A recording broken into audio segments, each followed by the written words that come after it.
Alright, so this week I've got a pretty interesting little trick for reducing noise in a photograph. And this is actually a lesson from my Photoshop CS3 Channels DVD that just came out not too long ago.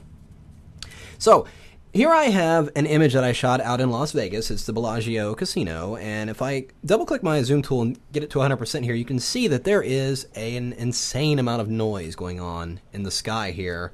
And even inside the subject and everything like that. It's really not looking all that great. Well, here's how we're going to clean that up. I'm going to go over here into my channels panel here, and I'm just going to toggle through, and you can see, let me go back to 100% here. You can see, if I toggle through each channel, how much noise is going on. Now the red is just crazy. I mean, look at that. It's just unreal how bad the noise is in there. The green, it's a little grainy. It's a little bit cleaner, but it's not too bad. And the blue is, you know, again, like the green channel, it's got a bit of grain, but it's not nearly as bad. So let's start with the red. Now, this is the beauty of being able to edit these images by editing each individual channel. Now, if I go in here and just try and remove the noise directly on the composite layer, I'm going to probably over-adjust, you know, other channels that don't need it so much that it's going to look even worse. Now, I don't necessarily want that. So, by applying corrections to each individual channel only as much as each one needs it, the image will come out looking a lot better. So let's start with the red channel. And what we're going to do is go into the filter menu and go down here to blur. And we're going to use something new. It's called surface blur. Now what this is able to do is it smooths out large fields or large areas of tone and keeps edges relatively sharp. As you can see right away, the change it's made already on this one. If I toggle the preview on and off, look at the differences made. But look how the building is remaining sharp. Relatively sharp there. So I can increase this, maybe threshold a little bit, and I'm just going to push it up to about 15, maybe even a little bit higher, just until those really dark areas start to kind of go away. Maybe about 18 will look pretty good. Then we'll click OK. So let's go down to the green channel. We know that we don't need to apply that much of a correction. I am going to go ahead and use that same filter, but I don't need to apply nearly as much as I did on the last one. We'll drop this threshold back down to 10. We'll toggle that on and off, and that alone makes a huge difference right there. So we'll go ahead and leave that at that. And we'll go down here to the blue channel, and let's do the same thing once again. It's perhaps overcompensating a little bit, so let's drop the radius down to about 8. We'll toggle that on and off. Smooths it out quite a bit. Not just in the sky, but look over here in the tree. If I hold down my space bar, I can actually move around inside the image while still inside my filter window. But if I toggle that preview on and off, look at the difference it's making. You know, in these dark areas and everything like that, that noise is going away, but still keeping those sharp edges. That's the beauty here. If we were just running a simple Gaussian blur or something simple like that, it would blur out the entire image. We have a great deal more control by doing it this way. So I'm going to go ahead and click OK. Now let's go ahead and click on our composite channel and see what we've got here. So if I scroll back up and zoom out here, let's look at that sky. I mean, look at that. I'm going to go ahead and make a duplicate of this image so we can do a side-by-side comparison here. Let's double click on that, and let's bring it up to about the same angle.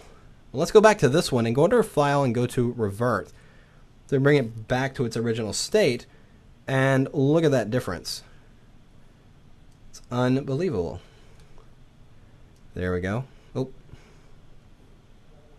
So you can see that difference there, making quite a big difference just by running that filter with various settings on each individual channel. Again, if we'd run that filter directly on the image, we would have gotten a different result, and probably one we weren't looking for. So there we go. We can see a comparison there. So you can see that difference. All that noise is gone, and everything looks really good. And I've done that just on the channels. Well, let's take it a little bit further. Now I've got the noise is taken care of, but this looks a little bright. It looks a little overexposed, doesn't it? Well, most people tell you on a simple overexposed image, you can duplicate the layer, run a multiply blend mode, and it will darken it up. The problem is it's going to darken up everything. What I need to do here is that I just need the lightest areas darkened up. There are shadow areas in here and other things like that. I don't necessarily need to darken up.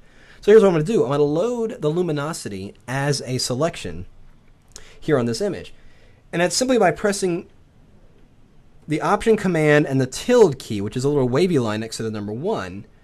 Or you can simply go into the channels and command or control click directly on this RGB, the top RGB channel. It will do the same thing. It will load the luminosity as a selection. So with those highlighted areas selected, I'm just going to press Command or Control J, and it's going to copy that area to its own layer. If I turn off my background layer, you can see there those areas are very, very faint. Then I will change that blend mode to multiply. You can see it's already given those colors a little bit more richness and darkening only the areas I need it to darken. And if I wanted to increase that effect a little bit more, just simply duplicate. Let's turn off that. Just simply duplicate the layer by dragging it to the new layer icon. And there you can see it's gotten a little bit more richer there. And if I can drop that opacity, if I want to lessen that effect a little bit, let's take it down to about 50%. And there we have that. So you can see, let me bring it back up the original.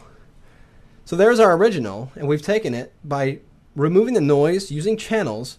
We were able to take it from this overexposed noisy image to a nicely colored noiseless image right there.